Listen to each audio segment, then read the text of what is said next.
சிங்கப்பெண் அதிரடிப்படை. இந்த சிங்கப்பெண் அதிரடிப்படைன்னு சொல்லிட்டு இப்ப உருவாக்க தெரிஞ்ச அவர்களுக்கு படத்துல சினிமாவில் அதே சிங்கப்பெண்ணை ஆபாசமாக நடனம் ஆட விட்டு கூட ஆடலையா? அருவருப்பான காட்சிகளை வைக்கலையா? அரைகுறை ஆடைகளோடு ஆட விட்டு வேடிக்கை பார்க்கலையா? சிரிக்கலையா? மகிழலையா? ஆடல் பாடல் என்று கூத்து கும்மாளம் என்று கூத்தடிக்கலையா? அதன் மூலம் கோடிக்கணக்கில் சம்பாதிக்கலையா? தைரியம் இருந்தால், துணிச்சல் இருந்தால் சினிமாவை தடை செய். இதனுடைய விளைவு தான், விபரீதம் தான். எல்லா சமுதாயத்தையும் இந்த பாதிப்பு இருக்குது. குடும்பத்துக்கு குடும்பம் இருக்குது. எப்ப பார்த்தாலுமே உழைக்கிறதுக்கு, சம்பாதிக்கிறதுக்கு, வாழ்க்கையில முன்னேறதுக்கு எந்த வழியும் தெரியாது. நான் இன்ஸ்டாகிராம்ல 1000 பேர் என் ஃபாலோவர் இருக்கிறாங்க, அவங்களை நான் போய் சந்திக்க போறேன். எங்க போய் சந்திக்க போறேன்? உன் குடும்பத்தை பத்தி சிந்திச்சியா? முதல்ல யோசித்து பாருங்கள். என்ன ஒரு மாய பிம்பத்தில் உருவாக்கப்பட்டு கொண்டிருக்கிறார்கள் என்று யோசித்து பாருங்கள். இதுவெல்லாம் மிகப்பெரிய பாவம், இதுவெல்லாம் தீமை என்று பகிரங்கமா சொல்வதற்காகத்தான் இது போன்ற மேடைகள் உருவாக்கப்படுது. இனிமேல் ஒரு பகிரங்கமான ஒரு சூளுரையை நாம் அறிவிக்கிறோம். வரக்கூடிய காலம் முழுக்க இந்த ஜமாத்தின் மூலமாக இந்த ஊர் மட்டுமல்ல, தமிழ்நாடு முழுக்க இந்த சினிமா கலாச்சாரம், இந்த போதை வஸ்துகள், இளைஞர்களை மீட்டெடுக்கக்கூடிய போராளிகளை இன்ஷா அல்லாஹ் வரக்கூடிய காலம் முழுக்க எங்களுடைய செயல் திட்டமாக அறிவித்து பயணித்தே தீர்வோம் இன்ஷா அல்லாஹ்.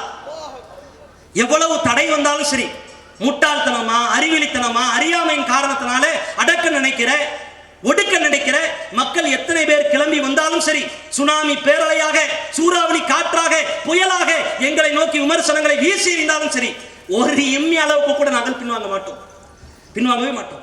தௌஹீதையும் சொல்லுவோம், அத்தோடு சேர்த்து இந்த தரங்கட்ட வாழ்க்கையையும் தோலுரித்து காட்டுவோம். அஸ்ஸலாமு அலைக்கும் வரஹ்மத்துல்லாஹி வபரகாத்துஹு. அல்ஹம்துலில்லாஹி ரப்பில் ஆலமீன் வல் ஆகிபத்து லில் முத்தகீன் வஸ்ஸலாத்து வஸ்ஸலாமு அலா நபியினா முஹம்மதின் வ ஆலிஹி வ அஸ்ஹாபிஹி அஜ்மஈன். அம்மா பஅது ஃபஇன் அஸ்தகல் ஹதீஸ் கிதாபுல்லாஹ் வ அஹ்ஸனல் ஹதி ஹதி முஹம்மதின் ஸல்லல்லாஹு அலைஹி வஸல்லம் வ ஷர்ருல் உமூரி முஹதஸாத்துஹா வ குல்லு முஹதஸத்தின் பித்ஆ வ குல்லு பித்ஆத்தின் ضلالة வ குல்லு ضلالة ஃபின்னார். فقد قال الله تعالى في القرآن العظيم والفرقان المجيد فأعوذ بالله من الشيطان الرجيم يا أيها الناس اتقوا ربكم الذي خلقكم من نفس واحدة وخلق منها زوجها وبث منهما رجالا كثيرا ونساء واتقوا الله الذي تساءلون به والأرحام إن الله كان عليكم رقيبا يا أيها الذين آمنوا اتقوا الله حق تقاته ولا تموتن إلا وأنتم مسلمون يا أيها الذين آمنوا اتقوا الله وقولوا قولا سديدا يصلح لكم أعمالكم ويغفر لكم ذنوبكم ومن يطع الله ورسوله فقد فاز فوزا عظيما ربي اشرح لي صدري ويسر لي أمري واحلل عقدة من لساني يفقهوا قولي. கண்ணியத்திற்குரிய எல்லாமல்ல அல்லாஹுவின் அடியார்களே, அல்லாஹுவின் அளப்பெரும் பேரருளால் புனிதம் நிறைந்த இஸ்லாம் என்கின்ற சங்கைக்குரிய மார்க்கத்தை சத்திய வாழ்க்கையாக ஏற்றுக்கொண்டு நம் வாழ்க்கையிலே இயன்ற வரைக்கும் கடைபிடித்து வருகிறோம். இந்த மார்க்கம் நமக்கு தத்ரூபமாக எடுத்து சொல்லக்கூடிய ஒவ்வொரு தத்துவங்களும், இஸ்லாத்தின் அடிப்படை சாராம்சங்களும் இந்த உலகத்தின் வெற்றியை தாண்டி மறுமையிலே மகத்தான வெற்றியை நோக்கி, அங்கே கிடைக்கக்கூடிய சிம்மாசனத்தை நோக்கி, அங்கே கிடைக்கக்கூடிய மகத்தான வாழ்க்கையை நோக்கி நமக்கு வழிகாட்டி கொண்டிருக்கிறது. அப்படிப்பட்ட உன்னதமான இஸ்லாத்தை ஏற்று வலம் வருகிற நமக்கு நாம் நினைக்க வேண்டிய சில முக்கியத்துவம் வாய்ந்த விஷயங்கள், நாம் எந்த நேரம் வந்தாலும் சரிதான், நம்முடைய வாழ்க்கையிலே நாம் நினைக்க வேண்டிய அடிப்படையான விஷயம் இந்த உலகத்திற்காக இருக்கக்கூடாது. சொர்க்கம் தான் நம்முடைய இலக்காக இருக்கணும். அந்த சொர்க்கத்திற்காக இந்த உலகத்திலே எப்பேற்பட்ட இழப்பையும் எதிர்கொள்வதற்கு நமக்கு அந்த துணிச்சல், அந்த தைரியம், அந்த வைராக்கியம் நமக்கு வேண்டும். எப்பேற்பட்ட இன்னலையும் துன்பங்களையும் துயரங்களையும் தாண்டி மார்க்கம் நமக்கு கற்று தந்திருக்கிற அடிப்படையில் நம் வாழ்க்கையை சிற்பமாய் செதுக்க வேண்டியது நமக்கு கடமை. இது அறிவுரை அல்ல, வெறும் போதனை அல்ல. நம் வாழ்க்கையில இறுதி மூச்சு வரைக்கும் இறுகப்பற்றி கொண்டு வாழுகிற உன்னதமான வாழ்க்கை, மார்க்கம் நமக்கு கற்று தந்திருக்கிற வாழ்க்கை. அதை பெற்றுக்கொண்டு இறுதி வரைக்கும் நாம் வாழ வேண்டும். வாழ்ந்தால்தான் சொர்க்கம் என்கின்ற சுவ செய்தி மறுமையில நமக்கு கிடைக்கும்.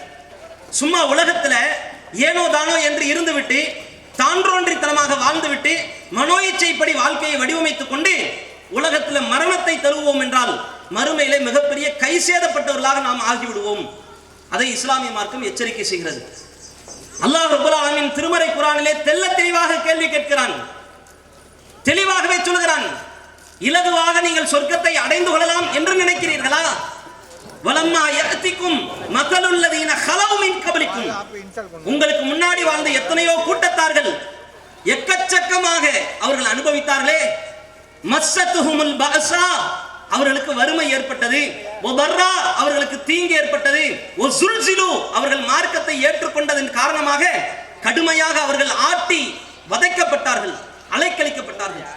ஹத்தா யகூல ரசூல் வல்லதீன ஆமனு மஅஹு மத்தா நஸ்ருல்லாஹ், அல்லாஹ்வின் உதவி எப்பொழுது கிடைக்கும் என்று எதிர்பார்த்து எதிர்பார்த்து ஏக்கத்திலே தத்தளித்தவர்கள், தடுமாறியவர்கள், பல நேரங்களிலே கண்ணீர் சிந்தியவர்கள், படைத்தவனிடத்திலே கையேந்தியவர்கள். அது மாதிரியான மக்களுக்கு வறுமையும் ஏழ்மையும் பசியும் துன்பமும் துயரமும் அடைந்த பிறகு சொர்க்கத்தின் நன்மாராயத்தை அல்லாஹ் சொன்னானே, அது மாதிரி நீங்கள் எந்த ஒரு கஷ்ட நஷ்டத்தையும் அனுபவிக்காமல் சிரமத்தையும் துன்பத்தையும் தூக்கி சுமக்காமல் லேசா சொர்க்கத்துக்கு போயிடலாம் நினைக்கிறீங்களா? அல்லாஹ் கேட்கிறான். அப்படின்னா என்ன அர்த்தம்? சொர்க்கத்துக்கு போகிறதா இருந்தா உலகத்துல சுகத்தை இழந்தாகணும், இன்பகரமான வாழ்க்கை இழந்தாகணும், துன்பத்தையும் துயரத்தையும் அல்லாஹ் சோதனையாக தருவான். அந்த சோதனையை தோளிலே தூக்கி சுமந்து கொண்டு உலகத்திலே வாழ்ந்தால்தான் மறுமையிலே சுகம் கிடைக்கும். எந்த ஒன்றையும் இழப்பதற்கு தயார் இல்லை என்றால் எந்த ஒன்றையும் அடைவதற்கு நமக்கு தகுதி இல்லை. அதுதான் யதார்த்தம். அல்லாஹ் ரப்பல் ஆலமீன் குர்ஆனிலே சொன்ன வாழ்க்கை முறை அடிப்படையில் இந்த சமுதாயம் வாழுகிறதா? நாம் வாழுகிறோமா? உருவாக்கப்பட்டிருக்கிறோமா என்று பாருங்கள். ஒவ்வொரு காலமும் நேரமும் ஒவ்வொரு மனுஷனையும் வாட்டி வதைக்கும், அவனுடைய ஈமான பறிக்கும். ஏன்? ஷைத்தான் அதற்குத்தான் உருவாக்கப்பட்டே இருக்கிறான். அவனுடைய செயல்பாடு என்ன? அடியார்களை வழிகெடுப்பது தான். அவனுடைய டார்கெட் என்ன? அடியார்களை நாசமாக்குறது தான். அவர்களுடைய ஈமான சுரண்டி சாப்பிடுறது தான். அவர்களை சொர்க்கத்தை நோக்கி போக விடாம தடுக்கிறது தான். அவர்களை நரகத்தை நோக்கி இழுத்து கொண்டு போகிறது தான் ஷைத்தானுக்கு டார்கெட். அவனுடைய நியத்து, அவனுடைய லட்சியம், அவனுடைய செயல்பாடு, முயற்சி அத்தனையும் அதுக்குத்தான். இதிலே நாம் பேணுதலாக கண்ணோட்டமாக விழிப்புணர்வோடு இருக்கிறோமா? சிந்தித்து பாருங்கள். விரல் நுனியில் சொர்க்கமும் நரகமும் என்றால் இந்த உலகத்திலே நாம் பல நேரங்களில் அலட்சியமாய் அசட்டை தன்மையாய் இருக்கிற வாழ்க்கை இருக்குதுல்ல, இதனுடைய பாதகமும் பாதிப்பும் பிரம்மாண்ட பேரிழப்பும் மறுமையில தான் நமக்கு தெரியும், இந்த உலகத்துல தெரியாது. அதனாலேயோ என்னவோ தெரியல, நமக்கு விழிப்புணர்வே இல்லை, விழிப்புணர்வே இல்லை, துளியளவுக்கும் இல்லை. தொழுகை ஏனோதானா என்று இருக்கிறது, நோன்பு ஏனோதானா என்று இருக்கிறது, அமல்களோடு சேர்த்து பாவங்களும் நம்முடைய வாழ்க்கையில கலந்திருக்கிறது. உண்மையா பொய்யா? எல்லாரின் வாழ்க்கையிலும் இருக்குதே, எல்லாரின் வாழ்க்கையிலும் பாவங்கள் இருக்குதே, நிரம்பி வழியுதே. யோசித்து பாருங்கள். இந்த வாழ்க்கையோடு இணைந்து மரணத்தை தழுவி மறுமையை எழுப்பப்பட்டு சொர்க்கத்திற்கு ஈஸியா போயிடலாமா? போயிடலாமா? சிந்தித்து பாருங்கள். அல்லாஹ் தொழுகையை பார்ப்பதை போன்று, நோன்பை பார்ப்பதை போன்று, அமல்களை பார்ப்பதை போன்று, நற்காரியங்களை பார்ப்பதை போன்று, கொள்கையை பார்ப்பதை போன்று ஒழுக்கத்தையும் நாணய தன்மையையும் நம்பகத்தன்மையும் அல்லாஹ் பார்க்கிறான். நம் வாழ்க்கையில நிரம்பி இருக்குதா? நிரம்பி வழியுதா? யோசித்து பாருங்கள். மார்க்கம் ஹலால் ஹராம் சொல்லிருச்சுல்ல, இனிமேல் ஒருத்தன் பிறந்து வந்து நமக்கு சட்டத்திட்டத்தை சொல்லணுமா? அந்த தேவையில அல்லாஹ் வச்சிருக்கிறானா? அந்த நிலையில அல்லாஹ் இந்த சமுதாயத்தை உருவாக்கி வச்சிருக்கிறானா? யோசித்து பாருங்கள். இனிமேல் யார் என்னத்தை சொல்லணும்? எல்லாவற்றையும் அல்லாஹ் பரிபூரணப்படுத்தி விட்டு பரிணாமத்தை ஏற்படுத்தி விட்டு மார்க்கத்தை நம்ம கரத்தில் தந்திருக்கிறான். இந்த மார்க்கத்தை நம்ம பேண வேண்டாம். யோசித்து பாருங்கள். மேலோட்டமா பேசணும்னு நினைக்காதீங்க. இனிமேல் தான் டாபிக்கே இருக்குது, இனிமேல் தான் உள்ள விஷயங்களே இருக்குது. சமுதாயத்தில் உள்ள அநியாயங்களும் அக்கிரமங்களும் கொஞ்ச நெஞ்சம் அல்ல, கொஞ்ச நெஞ்சம் அல்ல. தலைப்புக்கு முன்னாடி போறதுக்கு முன்னாடி சில விஷயங்கள் நாம தெரிந்து கொள்ள வேண்டும். ஏனென்றால் சமூகத்தில் ரசூலுல்லாஹ் வழிபாட்டை கற்றுக் கொடுத்ததை போன்று அதை விட அதிகமாக வழிகேட்டை தோலுரித்தார்கள் ரசூலுல்லாஹ். சத்தியத்தை சொல்றது மட்டும் வேலை இல்லை ரசூலுல்லாஹ்வுக்கு, அசத்தியத்தை அடிச்சு நொறுக்கிறதுக்கு ரசூலுல்லாஹ் வந்தாங்க. வழிபாட்டை மட்டும் சொல்லிவிட்டு ரசூலுல்லாஹ் போகல. அல்லாஹ் வணங்கு, தூதரை பின்பற்று என்று மட்டுமல்ல, பிதாத்தை பின்பற்றாதே, ஷிர்க் வைக்காதே, அல்லாஹ்வுக்கு இணை வச்சிடாதே, என் சொல்லை தாண்டி எவன் சொல்லையும் பின்பற்றாதே என்று ரசூலுல்லாஹ் வழிகேட்டையும் சேர்த்துத்தான் தோல் உரித்தார்கள். தோல் உரித்தார்கள். இது நமக்கு காட்டக்கூடிய செய்தி என்ன தெரியுமா? சில பேருக்கெல்லாம் தோணும், இவ்வளவு கடுமை தேவையா, இவ்வளவு வன்மை தேவையா, இவ்வளவு நெருக்கடிக்கு நடுவுல கூட்டத்தை கூட்டுறது தேவையா? தேவைதான், தேவைதான். ஏன் தேவை? சமூகம் சீரழிந்து சின்னாபின்னமாய் கிடப்பதை பார்த்த பிறகும் எந்த உண்மையான இறையற்றவாதியும் கண்ணை மூடிக்கொண்டு தூங்க மாட்டான், மனசை இருக பூட்டிக் கொண்டு இருக்க மாட்டான். எப்படி இருக்க முடியும்? எப்படி இருக்க முடியும்? உலகத்துல அநியாயங்களை நடக்கலையா? அக்கிரமங்கள் நடக்கலையா? இஸ்லாத்தின் பெயரால் புரோகித தொழில் நடத்தப்படலையா? இஸ்லாமியர்களே சாராயத்தை குடிக்கக்கூடிய தன்மை இந்த சமுதாயத்தில் இல்லையா? இஸ்லாமியர்களே விபச்சாரத்தின் அடையாளத்தில் அங்கத்தில் இணைந்து விட்ட வாழ்க்கை வாழக்கூடிய மக்கள் இல்லையா? இல்லையா? ரசூலுல்லாஹ் இதெல்லாம் பார்த்து சும்மா இருப்பாங்களா? இருந்திருந்தால், அல்லாஹ்வின் தூதர் இருந்திருந்தால், அல்லாஹ்வின் தூதர் இருக்கும் பொழுது வழிகட்ட அடிச்சு நொறுக்குனாங்களே, பாவத்தை எதிர்த்து நின்றாங்களே, தனிச்சு தனிச்சு ரசூலுல்லாஹ் நின்ற பொழுதும் சத்தியத்தை ஓங்கி அடிச்சு தான் சொன்னாங்க. பொட்டி பாம்பா மூடிக்கொண்டு இருக்கிறதுக்கு அல்ல, கைகட்டி வாய் மூடி வேடிக்கை பார்ப்பதற்கு அல்ல. இந்த மார்க்கம் எடுத்து சொல்லப்பட்டு கொண்டே இருக்கணும், இறுதி வரைக்கும் சொல்லணும். அதனால எவ்வளவு நெருக்கடி வந்தாலும் சரி, எவ்வளவு இடையூறுகள் வந்தாலும் சரி, எவ்வளவு முட்டுக்கட்டைகளை கட்டவிழ்த்து விட்டாலும் சரி, நாம் இறுதி வரைக்கும் சொல்லிக்கொண்டே இருக்கணும். இதுல கொஞ்சம் கூட இம்மி அளவுக்கு கூட பின்வாங்கிடக்கூடாது. இதுல உறுதியா இருங்கள். சமூகத்தினுடைய நிலை என்ன யோசித்து பாருங்கள். இன்றைக்கு சமுதாயத்தில் எக்கச்சக்கமான வழிகேடுகள். சொர்க்கத்தை நோக்கிய சிந்தனையே இல்லை, நரகத்தை நோக்கிய சிந்தனை தான் இருக்குது. நரகத்துக்கு ஈஸியா எப்படிலாம் போகணுமோ அப்படியெல்லாம் சமுதாயம் போகிட்டு இருக்கு. அமல் செய்யறதுக்கு ஒரு கூட்டம் இருக்குது. இன்னைக்கு வளரும் தலைமுறையை உருவாக்குறதுக்கு எத்தனை பேர் இருக்காங்க? எத்தனை பேர் இருக்காங்க? நம்ம சமுதாயத்தில் அமைப்புகளுக்கு பஞ்சமா, இயக்கங்களுக்கு பஞ்சமா, ஆலிம்களுக்கு பஞ்சமா, பற்றாக்குறையா, பேசுறதுக்கு ஆட்களை இல்லையா, சொல்லப்படுவதற்கு செய்திகள் இல்லையா, மார்க்கம் இல்லையா? எல்லாத்தையுமே சொல்லியாச்சா? எல்லாருமே திருந்தியாச்சா? என்ன பற்றாக்குறை, என்ன பஞ்சம், என்ன பிரச்சனை? ஒரு பிரச்சனையும் இல்லை. ஆனா சொல்லப்படுவது கிடையாது, பேசப்பட வேண்டியது பேசப்படுறது கிடையாது. இதனால என்ன ஆகுது? பாவங்கள் அப்படியே நெஞ்ச நிமிர்த்தி வளருது. அசிங்கத்தை செய்யறவன், ஆபாசத்தை செய்யறவன், அருவருக்கத்தக்க வாழ்க்கையை வாழ்றவன் நெஞ்ச நிமிர்த்தி வாழ தொடங்கி விட்டான். இதனுடைய உச்சகட்ட ஒரு பரிணாமம் என்ன தெரியுமா? அரசாங்கமே சில பாவத்திற்கு வக்காலத்து வாங்குகிறது. விபச்சாரம் செய்யணுமா, இந்த ஊருக்கு போ, உன் இஷ்டப்படி வாழ், என்ன பெண்ணை வேண்டுமானால் நீ தேர்ந்தெடுத்துக் கொள், அவளோடு விபச்சாரம் செய், காசை கொடுத்துட்டு போயிரு. இது கவர்மெண்ட் என்ன செய்யுது? ஆட்சி முறைகள், அரசாங்க துறைகள், நீதித்துறைகள் எல்லாமே சேர்ந்து ஒருமித்த கருத்திலே சொல்கிறது, இது விபச்சாரம்டா, இது பாவம்டா, இது தீமைடா என்று சொல்ல வேண்டிய அரசாங்கம் கைகட்டி வாய் ஒத்தி வேடிக்கை பார்க்கிறது. மார்க்கம் தூங்கலாமா? இஸ்லாம் அப்படி வாய்ப்பத்தி இருக்குமா? அடே, உலகமே சேர்ந்து செய்தாலும் சரிதான், உலகமே இதை வரவேற்றாலும் சரிதான், ஆமோதித்தாலும் சரிதான், இது பாவம் தான், இது ஹராம் தான், மனித குலத்திற்கு எதிரானது தான். இதை ஓங்கி உரைக்கக்கூடிய மார்க்கம் இஸ்லாம் மட்டும்தான். அப்படிப்பட்ட மார்க்கத்தில் நாம் சங்கமித்திருக்கிறோம். புரியுதா? மார்க்கத்தின் அருமையை புரிந்து கொள்ளுங்கள்.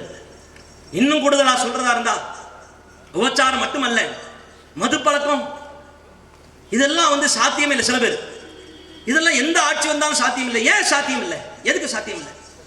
அண்ணல் பெருமானாருடைய ஆட்சியில மதுவை முழுமையாக ஹராம் என்று அறிவிக்கலையா? யோசித்து பாருங்கள்.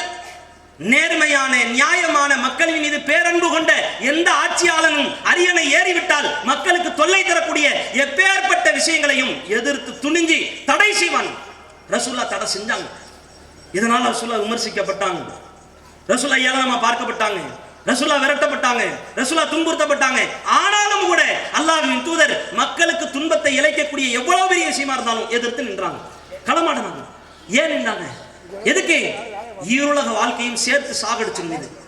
உலகத்தின் வாழ்க்கை மட்டுமல்ல, மறுமை வாழ்க்கையும் குழி தோண்டி போதச்சிடும். அதனால விபச்சாரம் செய்தால் உலகத்தில் இன்பம் தான், இன்ப பெருவெல்லம் தான், மகிழ்ச்சி தான், ஆனந்தம் தான்.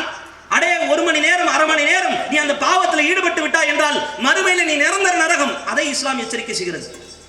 சாராயத்தை குடிச்சா போதையில தள்ளாடலாம்னா, நாயை கட்டி பிடிச்சிட்டு படுக்கலாம்னா, அரசாங்கத்திற்கு வருமானம் வரும்னா, அதனால அனுமதி கொடுத்துடலாமா? திறந்து விட்டுறலாமா? அடே, பாவம் தாது, உன் சிந்தனையை மழுங்கடிக்கும். குடிகாரர்கள், இது குடிகாரன்னு வேற சொல்லக்கூடாது, மதுப்பிரியர்கள். இன்னைக்கும் நேற்றோ கூட இப்ப ஜெயிச்சு போனாங்கல்ல சட்டமன்ற உறுப்பினர்கள், புதுசா கிளம்பி போனார்களே, இவர்கள் போகக்கூடிய பகுதிகளில் கூட இந்த மதுப்பிரியர்கள், இந்த குடியார பெருமக்கள் பாட்டிலுக்கு 10 ரூபா கூட வைக்கிறாங்க, எங்களுக்கு குறைச்சிட்டாங்க என்று கேட்கக்கூடிய அவல நிலை அரசாங்கமே எடுத்து நடத்துதில்ல. யோசித்து பாருங்க, இது பாதிப்பே இல்லையா? இதுக்கு முன்னாடி ஒருத்தவங்க இருந்தாங்க, அவர்களும் சொன்னார்கள் போதையில் பாதையிலே செல்லாதீர்கள், வருங்கால தலைமுறையை போகாதீர்கள், போதையின் பாதையிலே செல்லக்கூடாது என்று சொல்லக்கூடிய ஆட்சியாளர்கள் ஏன் மதுவை திறந்து வைத்திருக்க வேண்டும்? ஏன் திறந்திருக்கும்? இது என்ன கோவில்ல கொடுக்கக்கூடிய தீர்த்தமா? இதுல போதை இல்லையா? இதை குடிச்சிட்டு தள்ளாடலையா? குடிச்சு புட்டு பொண்டாட்டி என்ன அல்லது பிள்ளை என்ன என்று தெரியாமல் மனைவியை விட்டுவிட்டு மகளோடு இல்லறத்தில் ஈடுபட துடிக்கக்கூடிய குடிகார கேடுகட்ட மக்களை உருவாக்கி விட்டது இந்த அரசாங்கம். உண்மையா பொய்யா? இனிமேல் வரக்கூடிய ஏதாவது மாறுமான்னு பார்த்தா இருக்கிறது நாங்க அப்படியே ஃபாலோ பண்ணுவோம், இதான் எங்க வேலை. அப்புறம் ஏண்டா நீ வந்த? தெரியாதே தெரியாதே, ஏன் வந்தன்னு எங்களுக்கே தெரியாதே அப்படின்ற மாதிரியான ஒரு கூட்டம். அல்லாஹ் பாதுகாக்கணும். இஸ்லாமிய சமுதாயத்திற்கு இதன் மூலம் நமக்கு நடத்தக்கூடிய பாடம். யாரையும் விமர்சிக்கலாம், என்னன்னாலும் பேசிட்டு போயிடலாம், என்னன்னாலும் பேசிட்டு போயிடலாம், வாய்க்கு வந்தபடி வசப்பாடிட்டு போயிடலாம். இங்க நம்ம அரசியல் கட்சி நடத்துறதுக்கு வரல, இது ஆன்மீக சொற்பொழிவோடு சேர்த்து மறுமைக்கான பாடம். இது ஒரு பயிலரங்கம். இந்த அடுத்த தலைமுறையை உருவாக்குறதுல ரசூலுல்லாஹ் எவ்வளவு கண்ணுங்கருத்தமா இருந்தாங்க அப்படின்றத நம்ம விளங்கணும். அல்லாஹ்வின் தூதர் ஸல்லல்லாஹு அலைஹி வஸல்லம் அவர்கள் யோசித்து பாருங்கள், ரசூலுல்லாஹ் காலத்துல இளைய பட்டாளம் இருந்தது. இப்னு அப்பாஸ் ரலியல்லாஹு அவர்கள் உட்பட பல சஹாபாக்களை ரசூலுல்லாஹ் தனியா கூப்பிட்டு கூட பல அறிவுரைகளை சொன்னார்கள். பல இளைஞர்கள் ரசூலுல்லாஹ்வோடையே சிறகடிச்சு வட்டமிட்டு பறக்கக்கூடியவர்களாக வாழ்க்கையை கழிக்கக்கூடியவர்களாக இருந்தாங்க. எல்லா நேரத்திலையும் போதனைகளை ரசூலுல்லாஹ் அள்ளிவாரி தெளிச்சுக்கிட்டே இருந்தாங்க. ஏன்? வயோதிகர்களுக்கு ரசூலுல்லாஹ் சொன்ன அறிவுரையை விட இளைஞர்களுக்கு ரசூலுல்லாஹ் சொன்ன அறிவுரை அதிகம் அதிகம். இன்னைக்கு வயோதிகர்கள் பாவத்தில் ஈடுபடுவதை விட இளைஞர்கள் பாவத்தில் ஈடுபடுவது அதிகம். இதுதான் நடக்குது இன்னைக்கு. சிந்தித்து பாருங்கள். பெருவாரியா கொலை செய்யறது யாரு? கற்பழிப்பு செய்யறது யாரு? விபச்சாரத்தில் ஈடுபடுறது யாரு?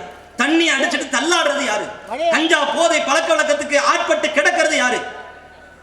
தன் குடும்பத்தை பற்றிய கவலை இல்லாமல், தன்னுடைய அடுத்த வாழ்க்கையினுடைய திட்டத்தை பற்றிய எந்த அச்சமும் இல்லாமல், விழிப்புணர்வும் இல்லாமல் வாழ்ந்து கழிக்கக்கூடிய அவல நிலை இளைஞர்கள்ட்ட அதிகமாக இருக்குது. ரசூலுல்லாஹ் அடுத்த தலைமுறை உருவாக்குறதுல ஆக்கப்பூர்வமான செயல்பாட்டில் இறங்கினாங்க ரசூலுல்லாஹ் எல்லா நேரத்திலையும். இது யாருக்கோ எவருக்கோ சொல்லப்படுகிற அறிவுரை அல்ல, ஒவ்வொருவருக்கும் சொல்லப்படுகிற அறிவுரை. அமைப்புகளும் சேர்த்துத்தான், ஆலிம்களுக்கும் சேர்த்துத்தான், நம்ம எதிர்க்கக்கூடிய எதிர்ப்பாளர்களுக்கும் சேர்த்துத்தான். ஏன்? அவர்களுடைய குடும்பத்திலையும் பிள்ளைகள் இருக்குதானே. எல்லாருக்கும் சேர்த்துத்தான் போராடுகிறோம், எல்லாருக்கும் சேர்த்துத்தான் போதனையை செய்கிறோம். ஏன்? இந்த உலகத்திற்கும் பாதிப்பு, மறுமைக்கும் பாதிப்பு. ஒண்ணு இல்ல, ஒண்ணு சொல்றேன். மொபைல் போனினுடைய பழக்க வழக்கம் அதிகமாகிடுச்சு. இது இல்லாதவர்களே இல்லை, இது இல்லாவிட்டால் இல்லை அப்படின்ற அளவுக்கு போய் போச்சு. செத்துருவான் போல. மொபைலை பிடிங்கிட்டு பட்டன் போன கொடுங்களேன். இதெல்லாம் நான் கையில வச்சுக்கிட்டு நான் எங்க போறது? தெருவில் நான் போய் போன் பேச முடியுமா? 4 பேர் என்னை என்ன நினைப்பான்? கேட்பார்களா இல்லையா? நடக்கிறது. இந்த மொபைல் போனினுடைய தாக்கம் எந்த அளவுக்கு போயிருச்சு தெரியுமா? நீங்க இன்னைக்கு இப்ப உட்கார்ந்த இடத்துலயே நீங்கள் நெட்ல சர்ச் பண்ணி பாருங்க, மொபைல் போனால ஏற்படக்கூடிய பாதிப்புகள். அதுல மிக குறிப்பா இதுவரைக்கும் இருந்த நூற்றாண்டுகள், பல கோடி ஆண்டுகள் கழிஞ்சு போயிருச்சு. மிகப்பெரிய பாதிப்பு என்ன தெரியுமா? இல்லாத புது நோய்கள் இந்த போனை பயன்படுத்துறதுனால வருது. போன், லேப்டாப், இணையதளம், வலைதளம் எல்லாமே சேர்த்து தான். அதுல மிக குறிப்பா விளையாட்டுகள், ஆன்லைன் விளையாட்டுகள், ஃப்ரீ ஃபயர், பப்ஜி போன்ற விளையாட்டுகள், அத்தோடு சேர்த்து இன்ஸ்டாகிராம் போன்ற பழக்க வழக்கங்கள், இதெல்லாம் அதிகமா ஈடுபட்டு தமிழ்நாட்டில் சில மாவட்டங்கள்ல சில இளைஞர்களின் மூளை அது மட்டும் மரணித்து போகுது. பிரெயின் டெத் அப்படின்னு சொல்லுவாங்க. பிரெயின் டெத் என்பது இதுவரைக்கும் இந்த உலகத்தில் இல்லாதது. உடம்புல எல்லா உறுப்புகளும் வேலை செய்யும், ஹார்ட் துடிக்கும், கிட்னி, கல்லீரல் எல்லாமே வேலை செய்யும், மூளை மட்டும் செத்து போயிடும். அறிவியல் ஆய்வாளர்கள் இதை ஆய்வு செஞ்சு சொல்றாங்க, மூளைக்கு அதிகப்படியான வேலை விளையாட்டு, பொழுதுபோக்கு அம்சங்கள், படம், பாட்டு, கூத்து, கும்மாளம் போன்ற கேளிக்கை விஷயங்கள், அதிகப்படியான நாட்டம் செலுத்தப்பட உட்கார்ந்த இடத்திலேயே உடம்பு முழுக்க அப்படியே இருக்குது. ஹார்ட்டுக்கு வேலை கிடையாது, அது துடிச்சுக்கிட்டே இருக்கும், அவ்வளவுதான். இவன் கிரிக்கெட் விளையாடுற மாதிரி, கபடி விளையாடுற மாதிரி, மத்த விளையாட்டுகளை விளையாடுற மாதிரி ஒட்டுமொத்த உடலும் இயங்குறது கிடையாது. மூளை, கண்ணு, அவ்வளவுதான். இதனால மூளைக்கு அதிகப்படியான வயசு இன்க்ரீஸ் ஆகுது, ஏஜ் அதிகமாகுது. ஒவ்வொரு உறுப்புக்கும் ஒவ்வொரு ஏஜ் இருக்குது. கை கால்கள் உடம்பு எல்லாமே நலமா இருக்குது, பலமா இருக்குது, திடகாத்திரமா இருக்குது. ஆனா மூளைக்கு மட்டும் அதிகமா வேலை செலுத்தினான்ல, கொடுத்தான்ல, மூளை மட்டும் செத்து போயிடும். யோசித்து பாருங்கள். ஆத்துல விட்டாலும் அளந்து விடணும்னு சொல்லுவாங்க, அந்த மாதிரி தான் பயன்பாட்டிற்கு ஒரு எல்லை இருக்குது, எல்லை இருக்குது. இன்றைக்கு பயன்படுத்துறது எதுக்காக? குர்ஆன் ஓதுறதுக்கா, ஹதீஸ்களை வாசிக்கிறதுக்கா, பயான்களை கேட்கிறதுக்கா, கிராத்துகளை கேட்டு கேட்டு மனப்பாடம் பண்றதுக்கா? மனப்பாடம் பண்றதுக்கா? பிற மதத்தவர்களுக்கு அவர்களுக்கு ஒரு கட்டுப்பாடு கிடையாது. அவங்கள குறை சொல்றதுக்கு அல்ல. அவங்களுக்கு இஸ்லாம்னா என்னன்னு தெரியாது, மார்க்கத்தினுடைய கட்டுப்பாடு தெரியாது, வீணான காரியங்களை ஈடுபடக்கூடாது, பொழுதுபோக்கு கேளிக்கைக்கும் ஒரு எல்லை உண்டு. இதெல்லாம் அவங்களுக்கு வரையறை இல்லை. இஸ்லாத்தில் இருக்கிறது, மார்க்கத்தில் இருக்கிறது. அல்லாஹ் ரப்பல் ஆலமீன் நமக்கு கற்று தந்திருக்கிறான். அதை பெற்றுக்கொண்டு வாழ்கிறோமா? யோசித்து பாருங்கள். கண்ட மேடைக்கு பிள்ளைகளை வளர்க்க தெரியாமல் வளர்த்து பல பிள்ளைகளை நாசமாக்கி கொண்டிருக்கிறார்கள் பெற்றோர்கள். நம்ம குடும்பம் இல்லைன்னு நம்ம சொல்லலாம் முடியாது, சொல்ல முடியாது.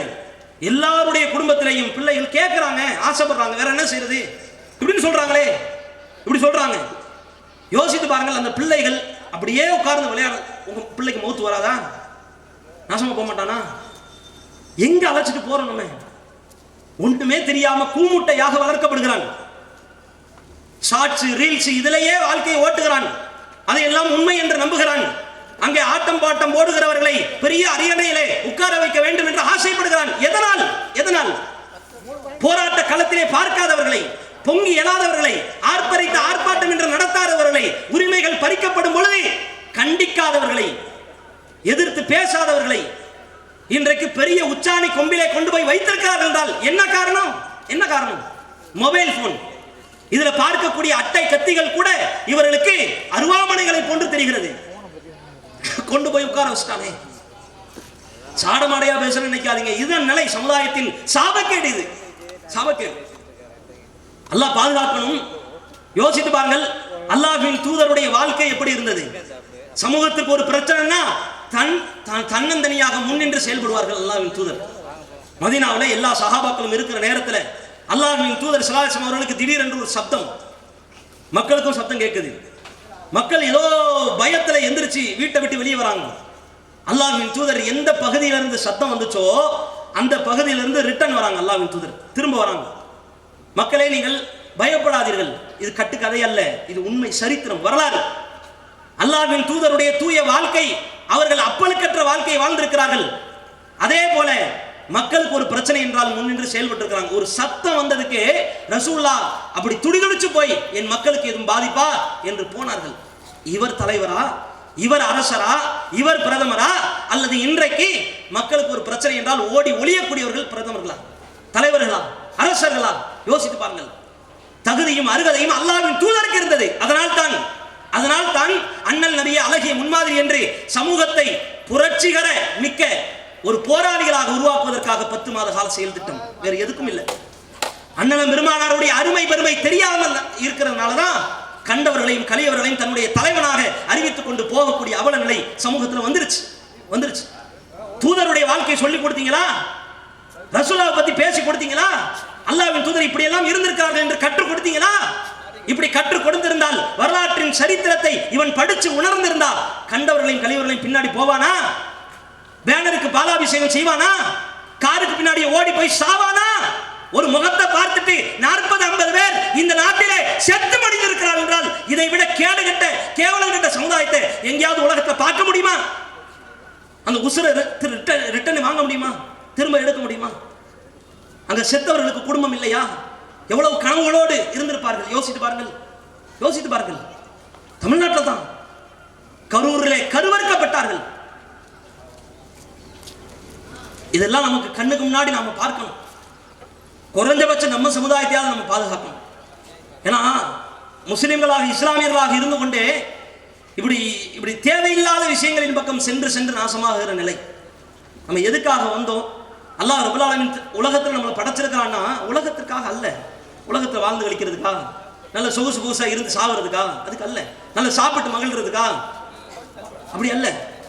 சொர்க்கத்துக்காக வாழ வந்திருக்கிறோம், சொர்க்கத்தை அடையிறதுக்காக அமல் செய்ய வந்திருக்கிறோம், சொர்க்கத்தை அடையிறதுக்காக தியாகம் செய்ய வந்திருக்கிறோம். அதுக்குத்தான் மார்க்கம், அதுக்குத்தான் வேதம், அதுக்குத்தான் தூதர்கள், அதுக்குத்தான் அனைத்தும் அதுக்குத்தான். ஆனா அடுத்த தலைமுறையை உருவாக்கிட்டு போறோமே, எப்படி உருவாக்கிட்டு போறோம்? ரசூலுல்லாஹ் இப்னு அப்பாஸை கூப்பிட்டு சொன்னார்கள், நான் உனக்கு சில அறிவுரையை சொல்றேன், செவிதாழ்த்தி கேட்டுக்க. உன்னுடைய வாழ்க்கையில நீ பேண வேண்டிய விஷயம் அதிகம். அல்லாஹ்வின் விஷயத்திலே நீ சரியாக இருந்து கொள், சரியாக நடந்து கொள், அல்லாஹ்வை பயந்து நடந்து கொள். நீ அல்லாஹ் கேட்டதையெல்லாம் உனக்கு தருவான். அல்லாஹ் உன் வாழ்க்கையை அல்லாஹ்வை பயந்து அமைத்துக்கொள். அல்லாஹ் உனக்கு உதவி செய்வான், உனக்கு அருள் புரிவான். எதை எடுத்தாலும் அல்லாஹ்விடத்திலே உதவி தேடு. எதை கேட்க வேண்டுமானாலும் அல்லாஹ்விடத்திலே கேளு. உனக்கு உலகமே ஒன்றை தர வேண்டும் என்று ஆசைப்பட்டாலும் அல்லாஹ் நாடினால் தான் அது கிடைக்கும். உனக்கு உலகமே சேர்ந்த ஒரு தீமையை நாடினாலும் அது அல்லாஹ் நாடினால் தான் நடக்கும், இல்லை என்றால் நடக்காது. இப்படி எல்லாம் ரசூலுல்லாஹ் அடுத்த தலைமுறை உருவாக்கும் போது இறையச்சத்தை ஊன்றி வளர்த்து, அல்லாஹ்வை பற்றி சொல்லி வளர்த்து இப்படி வளர்த்தாங்க ரசூலுல்லாஹ். இன்னும் ரசூலுல்லாஹ் பல இளைஞர்களை கூப்பிட்டு அழைத்து சொல்லும் பொழுது அவர்களுக்கு போதித்த போதனை என்ன தெரியுமா? அல்லாஹ்வின் தூதர் போதித்த போதனை அதிகப்படியாக பல வரலாறுகளை சொல்லி அதில் உள்ள பாடங்களை, படிப்பினைகளை சொல்லி கொடுத்தார்கள். நிறைய வரலாறுகளை கற்றுக் கொடுத்தாங்க. ஏன்? அடுத்த தலைமுறையை உருவாக்குறது என்பது நாம விட்டுட்டு போகிற மகத்தான சொத்து. பிள்ளையை பெற்றெடுத்தா மட்டும் போதாது. பெற்ற பிள்ளை ரசூலுல்லாஹ் சொன்னாங்கல்ல, வலதுன் சாலிஹ், சாலிஹான பிள்ளையாக நீங்கள் விட்டு சென்றால் தான் அந்த பிள்ளை உங்களுக்கு பலனளிக்கும். அவன் செய்யக்கூடிய பிரார்த்தனை உங்களுக்கு ஏற்கப்படும். உங்களுக்காக அது என்ன செய்யும்? நன்மையாக மாறும். அப்படி பிள்ளைகளை விட்டுட்டு போறோமா? யோசித்து பாருங்கள். நாம் அல்லாஹ்வின் தூதர் சொன்ன மிகப்பெரிய ஒரு இக்கட்டான சூழ்நிலைக்கு தள்ளப்பட்டிருக்கிறோம். ஏன்னா சமூகமே அப்படித்தான் உருவாக்கப்பட்டிருக்கு. அல்லாஹ்வின் தூதர் சொன்னார்கள், உங்களிடத்தில் ஒரு காலம் வரும், என்னடா காலம் இப்படி இருக்குது, கேடுகட்ட காலமா இருக்குது அப்படின்னு நீங்க நினைப்பீங்க. அதுக்கு பிறகு இன்னொரு காலம் வரும், அந்த காலம் முந்தி இருந்த காலத்தை விட மோசமா இருக்கும். இப்படியே காலம் கெட்டு கெட்டு கெட்டு போகிறது தான் கியாமத் நாளுடைய அடையாளம் என்று ரசூலுல்லாஹ் அறிவித்தார்கள். கியாமத் நாளை நோக்கி நம்ம பயணப்பட்டு இருக்கிறோம். குறைஞ்சபட்சம் உங்கள் குடும்பத்தை பாதுகாத்துக் கொள்ளுங்கள். அல்லாஹ் ரப்பல் ஆலமீன் அல்லாஹ்வினுடைய வேதத்தில் அல்லாஹ் பேசுகிறான், யா அய்யுஹல்லதீன ஆமனூ, நம்பிக்கை கொண்டவர்களே, கூ அன்ஃபுஸக்கும் வ அஹ்லீக்கும் நாரா, உங்களையும் உங்களுடைய குடும்பத்தார்களையும் நரக நெருப்பை விட்டு பாதுகாத்துக் கொள்ளுங்கள். வகூதுஹன் நாஸ் வல் ஹிஜாரா, அதனுடைய எரிபொருட்கள் மனிதர்களும் கற்களும் தான். அலைஹா மலாயிகத்துன் கிலாலுன் வ ஷிதாதுன் லா யஹ்ஸூன அல்லாஹ மா அமரஹும் வ யஃஅலூன மா யுஅமரூன். அங்கிலே அந்த நரகத்திலே கடுமையும் கொடூரமும் நிறைந்த வானவர்கள், மலக்குமார்கள் இருப்பார்கள். அவர்கள் எந்த ஒன்றையும் அல்லாஹ் சொன்னதற்கு மாற்றமாக செயல்பட மாட்டார்கள், கடுமையாக உங்களை தண்டிப்பார்கள் என்று அல்லாஹ் ரப்பல் ஆலமீன் திருமறை குர்ஆனிலே நரகத்தை குறித்து எச்சரிக்கை செய்கிறான். உங்கள் குடும்பத்தை பாதுகாத்துக் கொள்ளுங்கள் என்று அல்லாஹ் நம்மை கூப்பிடுகிறான். குடும்பத்தின் மீது அக்கறை கொள்ளுங்கள். இன்னைக்கு நாம ஒப்பிட்டு பார்க்க வேண்டிய விஷயம் என்ன தெரியுமா? பல தம்பதிகளுக்கு அல்லாஹ் குழந்தை கொடுக்கல, நமக்கு தந்திருக்கிறான் அல்லாஹ். பிள்ளை பாக்கியம் என்பது பெரும் வரப்பிரசாதம். பல தம்பதிகள் ஏறாத ஹாஸ்பிட்டல் கிடையாது, பார்க்காத மருத்துவர்கள் கிடையாது, சாப்பிடாத மருந்துகள் கிடையாது, எக்கச்சக்கமா முயற்சி செய்தும் பல தம்பதிகளுக்கு அல்லாஹ் குழந்தையை கொடுக்கல, நமக்கு தந்திருக்கிறான்ல. யோசித்து பாருங்கள். இவர்களை சரிபடுத்துவதற்கு, இவர்களுக்கு நேர்வழியை கற்றுக் கொடுப்பதற்கு நாம் என்ன முயற்சி செஞ்சோம்? என்ன செஞ்சோம்? அல்லாஹ் பாதுகாக்கணும். இதுவரைக்கும் வாழ்ந்த வாழ்க்கையை கொஞ்சம் திருப்பி பாருங்கள். அதை சொல்வதற்குத்தான் இந்த மேடை, அதை சொல்வதற்குத்தான் இந்த பொதுக்கூட்டம். நாம ஏதோ கத்திட்டு போகிறதுக்கு, கூட்டத்தை காட்டுறதுக்கு, இதுக்காக அல்ல. இந்த கூட்டத்தை எதிர்க்கக்கூடியவர்களுக்கும் சேர்த்துத்தான். இந்த கூட்டத்தை எதிர்ப்பதற்கு நீங்கள் 100 முயற்சிகளை செய்யலாம். ஆனால் இதைவிட பன்மடங்கு பன்மடங்கு பன்மடங்கு 1000 மடங்கு நீங்கள் சமூகத்தை மாற்றுவதற்கு செய்திருக்கிறீர்களா? பள்ளிவாசலுக்கு பள்ளிவாசல் மைக்கப்பட்டு கூவ தெரிஞ்ச உங்களுக்கு இந்த கூறுகட்ட கூட்டத்தை சரியான பாதையில வழிநடத்த உங்களால் முடியாதா? உங்கள் ஆட்சியையும் அதிகாரத்தையும் திமிரையும் இதில் காட்டக்கூடாதா? வட்டிக்கு எதிராக நீங்கள் என்ன செய்தீர்கள்? சிறுக்குக்கு எதிராக என்ன பிரச்சாரம் செய்தீர்கள்? வரதட்சணைக்கு எதிராக என்ன முடிவை அறிவித்தீர்கள்? சமூகத்தில் போதை பழக்க வழக்கம் இருக்கிறதே, அதுக்கு எதிராக என்ன செஞ்சீங்க? என்ன செஞ்சீங்க? இந்த ஏகத்துவத்தை சொல்லுகிற கூட்டத்தை எதிர்க்க தெரிகிறது என்றால், இதை விட சமூகத்தை பாதுகாப்பதற்கு, நேர்வழியை கற்றுக் கொடுப்பதற்கு வாருங்கள், ஒன்றாய் நாம் பயணிப்போம். வாருங்கள். அன்பான அழைப்பு, அதிகார அழைப்பு அல்ல, அன்பான அழைப்பு. சமூகத்தின் சீர்கேடுகளை பாருங்கள், சமூகத்தின் அவலநிலைகளை பாருங்கள், போலி பின்பங்களின் பின்னால் செல்லக்கூடிய இளைஞர்களை பாருங்கள், வெற்று கூப்பாடுகளை போடக்கூடிய மக்களை பாருங்கள், கண்மூடித்தனமாக நம்பி பின்பற்றக்கூடிய மக்களை பாருங்கள். இணையதளங்கள்ல வலைதளங்கள்ல தொடர்ச்சியா பார்க்க முடியுது. மிக குறிப்பா இஸ்லாமிய பெண்கள் ரீல்ஸ், ஷார்ட்ஸ் போன்ற எக்கச்சக்கமான பாடல்களுக்கு ஆடிக்கொண்டிருக்கிறார்கள். எதிர்க்கக்கூடியவர்களே, புறக்கணிக்கக்கூடியவர்களே, அடக்க நினைக்கிறவர்களே, யோசித்து பாருங்கள். இதுவெல்லாம் உங்க கண்களுக்கு தெரியலையா? தெரியலையா? இஸ்லாமிய பெண்களை மங்கையர்களை சங்கைப்படுத்தக்கூடிய, அவர்களை சரிப்படுத்தக்கூடிய செயல்பாடுகள் என்ன நடக்குது? என்ன நடக்குது? ஆலயங்கள் நிரம்பி ஒளிறாங்க, சமுதாயத்துல இயக்கங்கள் நிரம்பி ஒளியுது, தலைவர்கள் நிரம்பி ஒளிறாங்க, முத்தவழிகள் இருந்துகிட்டே இருக்கிறாங்க, பள்ளிவாசல் அதிகரிச்சுக்கிட்டே இருக்குது. ஆனா பாவமும் தீமையும் சேர்ந்து அதிகமாகுதுன்னா யோசித்து பாருங்கள். இதெல்லாம் என்ன பிரயோஜனம்? என்ன பிரயோஜனம்? இதெல்லாம் சொல்றதுக்கு தான் இந்த மேடை. அதனால் சமூகத்தை நோக்கி தயவு செய்து கொஞ்சம் நீங்கள் கருணை உள்ளத்தோடு பாருங்கள். இவர்கள் நரகத்தை நோக்கி பயணிக்கிறாங்க. நிரந்தர வாழ்க்கையில பேரிழப்பை பெற்றுக் கொள்வதற்கு ஆயத்தமாகி கொண்டிருக்கிறாங்க. அதனால் உங்களுடைய கவனத்தை, உங்களுடைய கண்ணோட்டத்தை, உங்களுடைய முயற்சியை, உழைப்பை இதிலே செலுத்துங்கள். நாங்களும் கூட வருகிறோம். என்ன ஆலோசனை வேண்டுமானாலும் தர வருகிறோம், என்ன உழைப்பை வேண்டுமானாலும் சிந்த வருகிறோம். ரத்தத்தை சிந்தியாது அடுத்த இளைய சமுதாயத்தை போராளிகளாக மார்க்கத்தின் தொடர்போடு இணைக்கப்பட்ட ஒரு வாஞ்சை மிகுந்த வாழ்க்கையை வாழ்வதற்கு ஆயத்தப்படுத்துங்கள். அதற்கு முயற்சி எடுங்கள். இந்த உரை முழுக்க சமூகத்தில் உள்ள அவலங்களை தோல் உரிச்சு காட்டுறதுக்கு தான். அதில் சில வீடியோ கிளிப்பிங்ஸு இதெல்லாம் எடுத்து வச்சு அது ஒன்றுனா நீங்கள் பாருங்கள். பார்க்காதவரும் பாருங்கள். யாரையும் குறைவுபடுத்துறதுக்கு, மட்டப்படுத்துறதுக்கு, இழிவுபடுத்துறதுக்கு, அசிங்கப்படுத்துறதுக்கு, பிறரின் குறைகளை துருவி ஆராயறதுக்கு, நோண்டி நொங்கெடுக்கிறது இதுக்கு அல்ல. சமூகம் எப்படி பயணிக்குது அப்படின்றதுக்கு சில உதாரணங்கள். 1வது நம்பர்,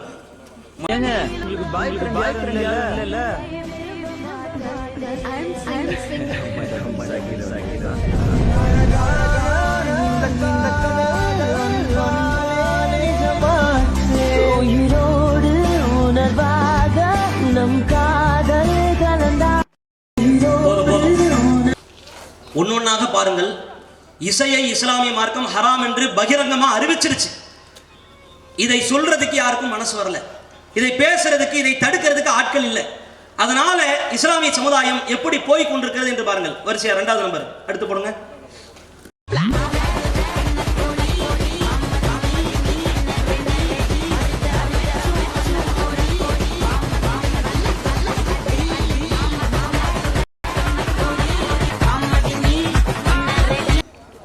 ஆட்டம், பாட்டம், கூத்து, கும்மாளம் எல்லாமே, அதாவது மார்க்கம் ஹராம் என்று தெல்ல தெளிவா சொன்ன பிறகும் ஹிஜாபு கிடையாது, அழகை வெளிப்படுத்தக்கூடிய, அலங்காரத்தை வெளிப்படுத்தக்கூடிய, அகங்காரத்தில் திரியக்கூடிய சமூகத்தை இன்றைக்கு நாம் கண்டு கொண்டிருக்கிறோம்.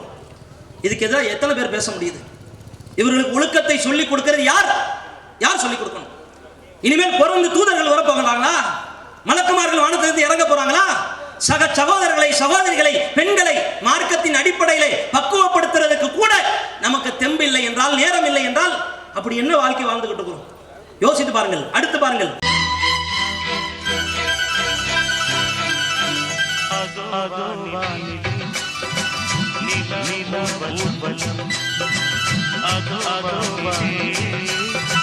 நிலா ஊர்வலம்.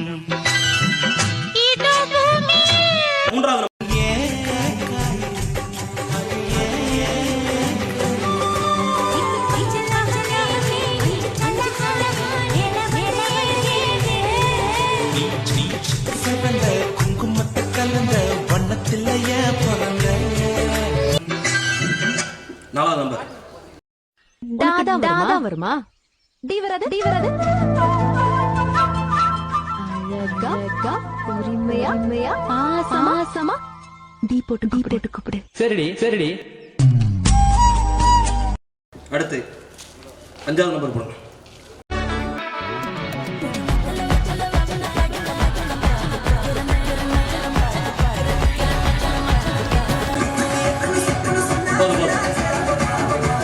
போதும். அடுத்து 7வது நம்பர்.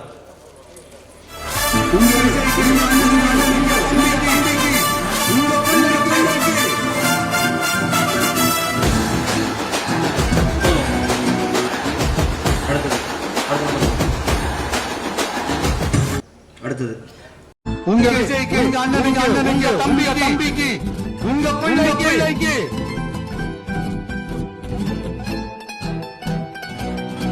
ஒரே ஒரு வாய்ப்பு. தயவு செஞ்சு விசில் சின்னத்துக்கு ஓட்டு போடுங்க. அடுத்தது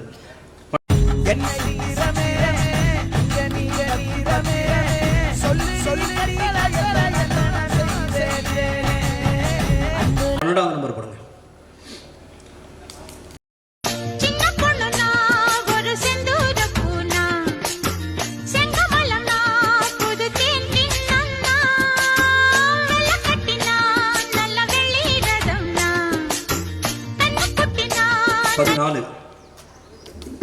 படம் அப்போ முஸ்லிம்ஸ் வந்து நாட் அலவுடுன்னு போட்டுருங்க, வித் ஹிஜாப் நாட் அலவுடுன்னு போட்டுருங்க. இது நீங்கள் எனக்கு சம்மந்தமே இல்லாமல் பேசுகிறீங்களே. சரி, அவங்க என்ன விட்டு துணி போட்ட படம் போட்டிருக்காங்க இல்லையே? ஆமாம், அவங்க ஒன்றும் அம்மனமா இல்லையே, அதனால அதுக்கும் இந்த ட்ரெஸ்ஸுக்கும் என்ன சம்மந்தம் எனக்கு புரியல. சரி 15 பார்க்கணும் சொல்லிட்டு தான் ஆர்வம் அந்த நான் ரொம்ப பார்க்கவும் முடியல, நான் ரொம்ப ஃபீல் பண்ணுறேன். நான் சரி மேம், இந்த வீடியோ பார்த்தா கூட நல்லா இருக்கும். ஏம்மா கண்ணீர் விடுற? பார்க்க முடியல. அவ்வளோ இல்லைம்மா, அவ்வளோ பிடிக்குமா அவரை?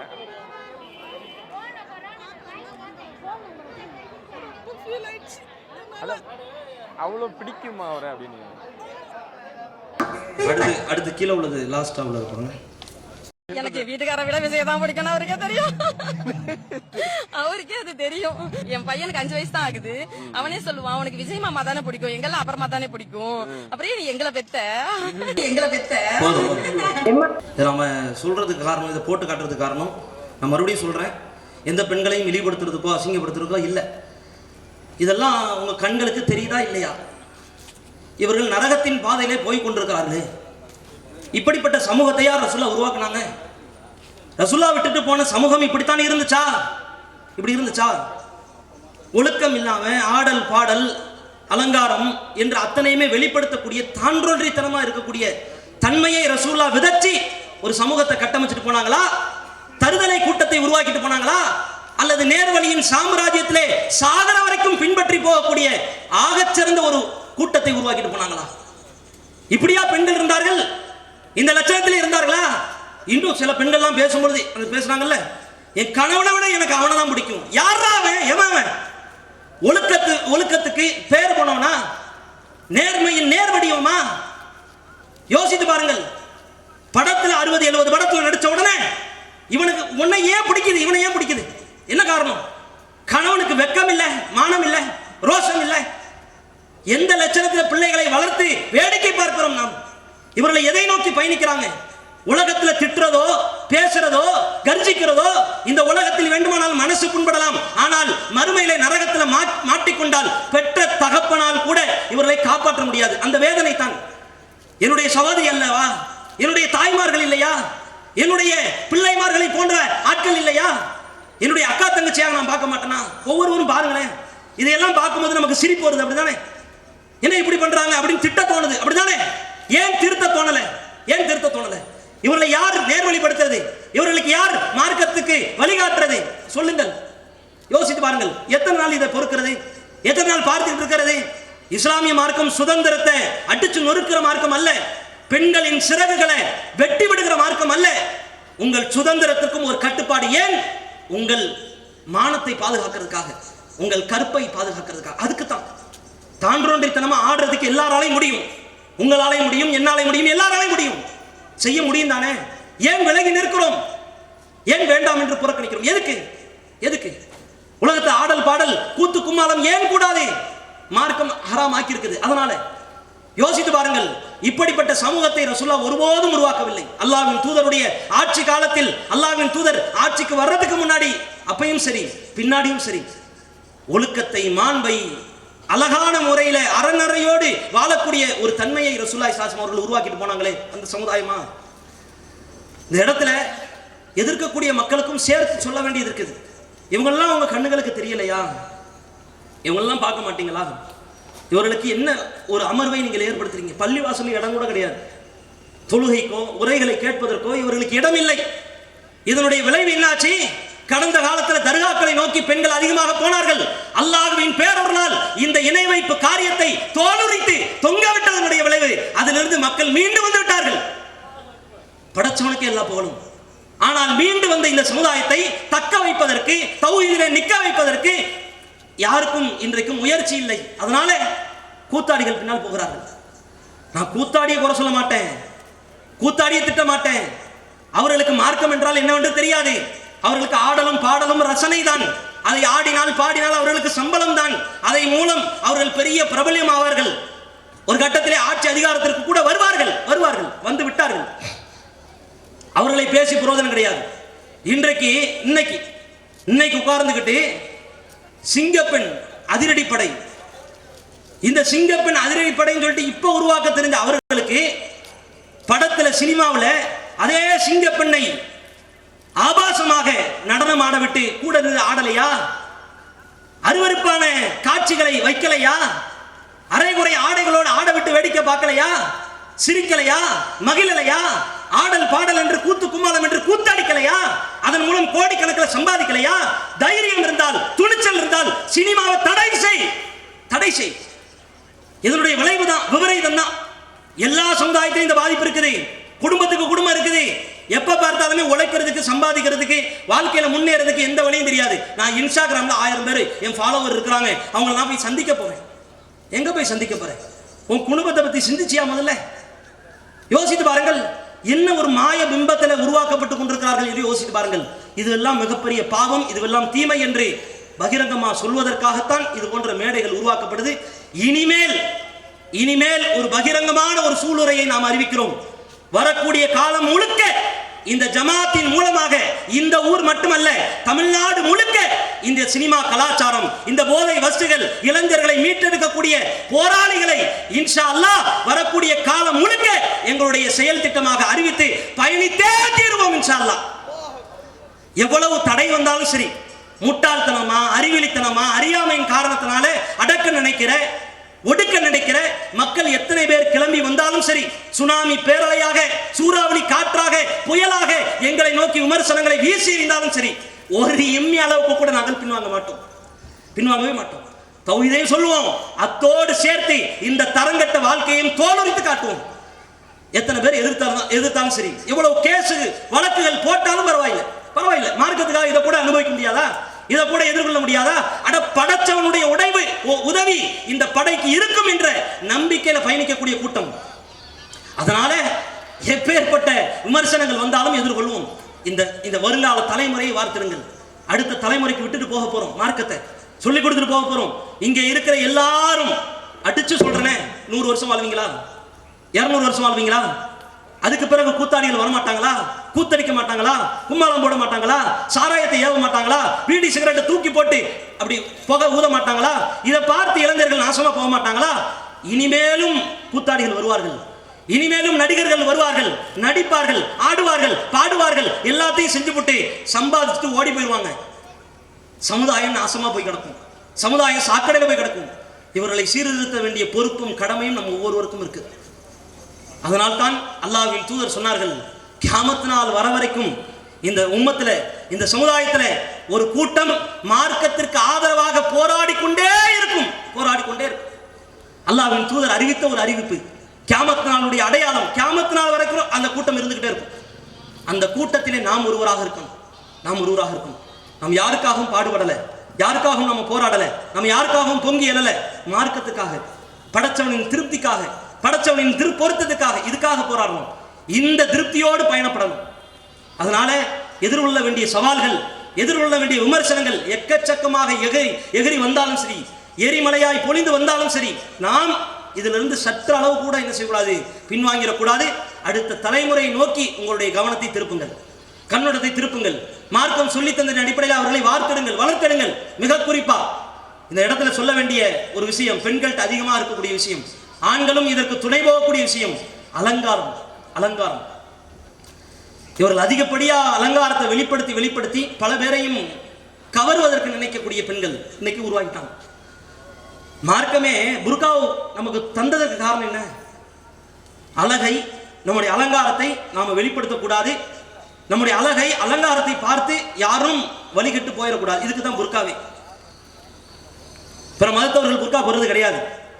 ஏன்னா மார்க்கம் அவர்களுக்கு இல்லை, அவர்களுக்கு தெரியாத வழிமுறைகள். நமக்கு இருக்குது. நம்முடைய உடலினுடைய எடையோ, உடலினுடைய சதை பிண்டத்தையோ, உடலினுடைய விஷயங்களையோ வெளிப்படுத்தக்கூடாது, அலங்கரிக்க கூடாது என்பதற்காகத்தான் புர்கா போன்ற விஷயங்கள். இது ஒரு பாதுகாக்கக்கூடிய கேடயம், தடுப்பறன். யாரும் நம்மின் மீது வரம்பு மீறி ஒரு ஒரு துன்புறுத்தலுக்கு நம்மை ஆட்படுத்தி விடக் கூடாது என்பதற்கான ஒரு கேடயம். இந்த கேடயத்தை கேடயமா பயன்படுத்துறோமா? இன்றைக்கு புர்கா போடுவதே அலங்காரத்தை வெளிப்படுத்துற மாதிரி தான். இதெல்லாம் அடுத்த தலைமுறைக்கு சொல்லிக் கொடுத்தாக வேண்டியது இருக்குது. அதனால அலங்காரத்திற்கு ஒரு அளவு இருக்குது. அலங்காரத்தை வெளிப்படுத்தலாமா? நீங்கள் அலங்காரத்தை வெளிப்படுத்துவதற்கு தகுதி படைத்தவன் உங்களுடைய கணவன் மட்டும்தான். வெளியில செல்லும் பொழுது முகம் நிறைய பவுடரை பூசலாம், பவுடர் கம்பெனிக்கு தான் லாபம். ஃபேர் அண்ட் லவ்லியை தேய்க்கலாம், அவனுக்கு தான் லாபம். கலர் கலரா விதவிதமா சாலை வாங்கி அணியலாம், அதை விற்பனை செய்யறவனுக்கு லாபம். உங்களுக்கு என்ன லாபம்? உங்களுக்கு நஷ்டம். எனக்கு கல் வச்சது வேணும், ஜிகனா வச்சது வேணும், எம்ப்ராய்டரி வச்சது வேணும், அப்படி அந்த பேராசூட் புர்காவா இப்படிலாம் விதவிதமா அது கயிறை கட்டுறது, விதவிதமா இப்படி செய்யறது இருக்குதுல்ல, இதை இஸ்லாமிய மார்க்கம் கண்டிக்கிறது. குர்ஆன்ல அல்லாஹ் பேசுகிறான், வலா யத்ரிபுன பி அர்ஜுலிஹின்ன லியுஅலம மா யுக்ஃபீன மின் ஜீனத்திஹின்ன. உங்கள் அலங்காரங்களை வெளிப்படுத்துறதுக்காக உங்கள் கால்களால் தரையில் அடிச்சு கூட நடக்காதீர்கள். அல்லாஹ் குர்ஆன்ல பேசுகிறான். கால்களால் அடிச்சு கூட நடக்க கூடாதுன்னா அலங்காரத்தை வெளிப்படுத்த கூடாதுன்னு அர்த்தம். இன்னைக்கு வெளியில போகும்பொழுது தான் மேக்கப், வெளியில போகும்பொழுது தான் நகைகள், வெளியில போகும்பொழுது தான் சிறந்த ஆடைகள், கணவனோடு இருக்கும்போது அதே அழுக்கு நைட்டி தான், தலைவிரி கோலம் தான். இதை பார்த்து கணவன் சந்தோஷப்படுவானா அல்லது காரி உமிழ்வானா? எங்க அலங்காரத்தை வெளிப்படுத்தக்கூடாதோ அங்கே வெளிப்படுத்த தெரிகிறது. திருமண வீடுகள்ல, ஒரு ஷாப்பிங் மால்ல, ஒரு நல்ல கெட்ட காரியங்கள் எல்லா பக்கம் வெளியே போகும்பொழுது அலங்காரத்தை பூசி மகிழக்கூடிய பெண்கள் அதிகமாகி விட்டார்கள். காரணம், இது மாதிரியான சினிமா மோகம், செல்போனுடைய பழக்க வழக்கம், இதெல்லாம் பார்க்குறாங்க. இதெல்லாம் பார்த்தோம், ஓ இப்படிலாம் பொருக்கா இருக்குதோ, இப்படிலாம் ஷால் இருக்குதோ, இது நல்லா இருக்குதே, இது ட்ரெண்டிங்கா இருக்குதே, இது நிறைய கல் வச்சிருக்குதே, இது சிக்கனா வச்சிருக்குதே, இது போட்டா 4 பேர் நம்மளை புகழ்வாங்களே, 4 பேர் ஆசையோடு பார்ப்பார்களே என்று அந்நிய ஆண்களின் கண்களை கவர விரும்பக்கூடிய மக்கள் அதிகமாகிட்டோம். இதெல்லாம் அதுல உள்ளதுதான். அதனால இந்த பாவத்தை விட்டு விலகியாகணும். ஏன்? இதுவும் நரகத்தை கொண்டு போய் சேரும். புர்காவை அல்லாஹ் தந்ததற்கு அலங்காரத்தை மறைக்கிறதுக்கு, நாம போடுறது ஃபுல்லாவே அலங்காரத்தை வெளிப்படுத்துறதுக்கு. யோசித்து பாருங்கள், இதையெல்லாம் சிந்தித்து பார்த்து சொர்க்கத்தை நோக்கிய பாதை நம்மகிட்ட இருக்குதா அல்லது நரகத்தை நோக்கிய பாதை இருக்குதா? கடைசியா அல்லாஹ்வின் தூதர் சொன்னார்கள், சொர்க்கம் என்பது சுப செய்திகளால் மூடப்பட்டது அல்ல, சோதனைகளால் மூடப்பட்டது. நரகம் என்பது மனோ இச்சைகளால் மூடப்பட்டது. ரசூலா சொன்னார்கள், உலகத்துல தான்றோன்றித்தனமா நான் என் இஷ்டப்படி தான்டா வாழ்வேன், நான் படம் பார்க்க போவேன் சொன்னாங்கல்ல ஒரு அம்மா. வெள்ளிக்கிழமை அன்னைக்கு தியேட்டர் வாசல்ல போய் நின்று, இன்னைக்கு வெள்ளிக்கிழமை தான் ஜும்மாவுக்கு போகணும் தான், எனக்கு இந்த படம் பார்க்கறது தான் எனக்கு பிடிக்கும், அதனால வந்து நிற்கிறேன். இன்னொரு பெண்மணி, நான் புர்கா அணிஞ்சிட்டு நான் பார்க்க தான் செய்வேன், அரைகுறை ஆடையோடு நிற்கிற கோலையை பார்க்க தான் செய்வேன், ஏன் இஷ்டப்படி தான் வாழ்வேன். ரசூலா இதைத்தான் சொன்னாங்க. தான்றோன்றித்தனமா மனோ இச்சைப்படி நான் என் இஷ்டத்திற்கு தான் வாழ்வேன் என்று யார் சொல்கிறாரோ அவர் நரகத்தினுடைய பாதையிலே சென்று கொண்டிருக்கிறார். சொர்க்கம் என்பது உங்களுடைய வாழ்க்கையிலே தலையிடும், உங்களுடைய சந்தோஷத்திலே தலையிடும், உங்களுடைய மகிழ்ச்சியிலே கை வைக்கும், உங்களுடைய சுதந்திரத்திலே கை வைக்கும், உங்களுடைய வாழ்க்கை முழுக்க பலவிதமான கட்டுப்பாடுகளை போடும். ஏன்? நீங்க சொர்க்கத்துக்கு போறதுக்காக, நரகத்துக்கு போகாம இருக்கிறதுக்காக. அதிலே ஒரு அம்சம்தான் இசை ஹராம், மது ஹராம், வட்டி ஹராம், வரதட்சணை ஹராம். அத்தனை சமுதாய திட்டங்களையும் இஸ்லாமிய மார்க்கம் தீட்டியதற்கு காரணம், நீ சொர்க்கத்துக்கு போகணும் என்பதற்காக, நீ நரகத்துக்கு போயிடக்கூடாது என்பதற்காக, உன் குடும்பத்தோடு சொர்க்கம் என்கின்ற பூஞ்சோலையிலே நுழைவிக்க வேண்டும் என்பதற்காக அல்லாஹ் தீட்டிய திட்டங்கள் இதெல்லாம், அல்லாஹ் போட்ட சட்டங்கள் இதெல்லாம். இதை பேணி வாழ்ந்தால் தான் சொர்க்கம் நமக்கு கிடைக்கும். நாம என்ன நினைக்கிறோம்? தொழுதா போதும், நோன்பு வச்சா போதும், வெள்ளிக்கிழமை வருதா புத்தாடை அணிஞ்சிட்டு அப்படி புது ட்ரெஸ்ஸை போட்டுக்கிட்டு அப்படி ஜும்மாவில் போய் கலந்துக்கிட்டா போதும் என்று மேம்போக்கான வாழ்க்கையை வாழ தொடங்கி இருக்கிறோம். அல்லாஹ் பாதுகாக்கணும். இந்த வாழ்க்கை முறையை விட்டு விலகி படைச்சவனுக்காக திருந்தி அடுத்த தலைமுறையை உருவாக்குறதிலையும் அதிகப்படியான முயற்சியை, கவனத்தை, கண்ணோட்டத்தை செலுத்தி இன்ஷா அல்லாஹ் ஒரு தூய்மை மிக்க சமுதாயத்தை உருவாக்குறதுக்கு நீங்கள் உழையுங்கள், உழைப்பை சிந்துங்கள். அதைத்தான் எதிர்ப்பவர்களுக்கும் சேர்த்து சொல்கிறோம். இந்த கூட்டத்தை நடத்த விடாமல் தடுக்கக்கூடியவர்களுக்கும், தடுப்பரணை போடக்கூடியவர்களுக்கும், இதற்கு எதிராக ஒரு கூட்டத்தை சேர்த்தவர்களுக்கும், அத்தனை பேருக்கும் சேர்த்துத்தான். உங்களை எதிர்க்கிறதுக்காக இந்த கூட்டம் அல்ல. எங்க கூட்டத்தை பாத்தீங்களா என்று ஆணவத்துல, தலைக்கணத்துல, இருமாப்புல, பெருமையில, மேடையில் நின்று ஆட்டம் போடுவதற்கு அல்ல, சமுதாயத்திற்கு ஆக்கப்பூர்வமான செய்திகளை சொல்வதற்கு, உங்கள் சந்ததிகளையும் சேர்த்து திருத்துவதற்கு, உங்கள் வருங்கால வித்துக்களையும் வளரும் தலைமுறையையும் வளர்த்தெடுப்பதற்கு, இஸ்லாத்தின் அடிப்படையிலே இந்த சத்தியத்தின் பாதையிலே அவர்களை வரவழைப்பதற்கு, அதுக்கு தான் இந்த கூட்டம். அதனால் இனி வரக்கூடிய காலத்திலேயும் நீங்களும் சேர்ந்து வாருங்கள் சமூகத்தை திருத்துவதற்கு, சமூகத்திலே உள்ள அவல நிலைகளை விட்டு சமுதாயத்தை காப்பாற்றுவதற்கு. அதை மீண்டும் ஒரு அன்பான அழைப்பாக வைத்து நிறைவு செய்து கொள்கிறேன். அல்லாஹ் ரப்பல் ஆலமீன் நம் அனைவர்களையும் பாதுகாத்து சொர்க்கம் என்கின்ற சுகமான ஒரு வாழ்க்கையை மறுமையிலே குடும்பத்தோடு சந்திக்கிற நற்பாக்கியத்தை இறைவன் தந்தருள் செய்வானாக. வாஹிர் தஅவானா அல்ஹம்துலில்லாஹி ரப்பில் ஆலமீன். வஸ்ஸலாமு அலைக்கும் வரஹ்மத்துல்லாஹி வபரகாத்துஹு.